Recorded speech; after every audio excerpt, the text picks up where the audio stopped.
Ons lees die oordenking vir 21 Augustus uit Die Here is my herder met die vriendelike vergunning van Lizet Marie.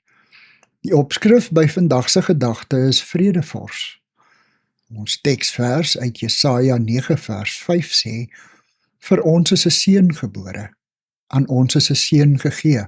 Hy sal heers, hy sal genoem word Wonderbare Raadsman, Magtige God, Ewige Vader en Vredevors. Ook Johannes 14 vers 27. Vrede laat ek vir julle na. My vrede gee ek aan julle.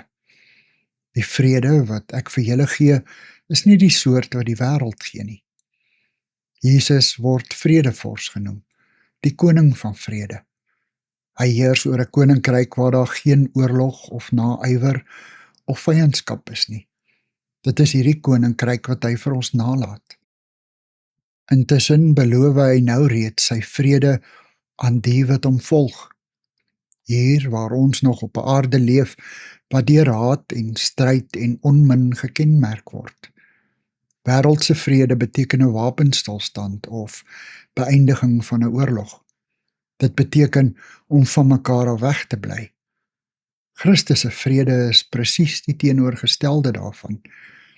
Dis 'n versoenende vrede wat mense bymekaar bring.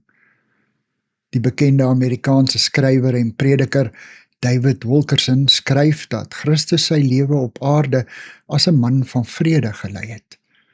Hy het vrede met sy Vader gehad, vrede in die aangesig van versoeking, vrede in tye van verwerping en bespotting. Hy het selfs vrede gehad tydens 'n storm op die see, toe hy ongestoord op die dek van die boot gelê en slaap het. Niks kon hom van sy vrede beroof nie. Die vrede wat Jesus aan sy disippels beloof, is nie 'n tydelike vrede wat van omstandighede afhang nie. Nee, dit wat Jesus Christus vir ons in gedagte gehad het, is 'n welbehaaglike, blywende vrede, sonder 'n vervaldatum. Here, dankie vir u vrede in my hart. Amen. Dankie vir die saamkuier. Ek deel Lizet se kontakbesonderhede in die inligtingsparagraaf van die kanaal. Daar is ook skakels na voorlesings van Lizet se ander publikasies wat hier beskikbaar is.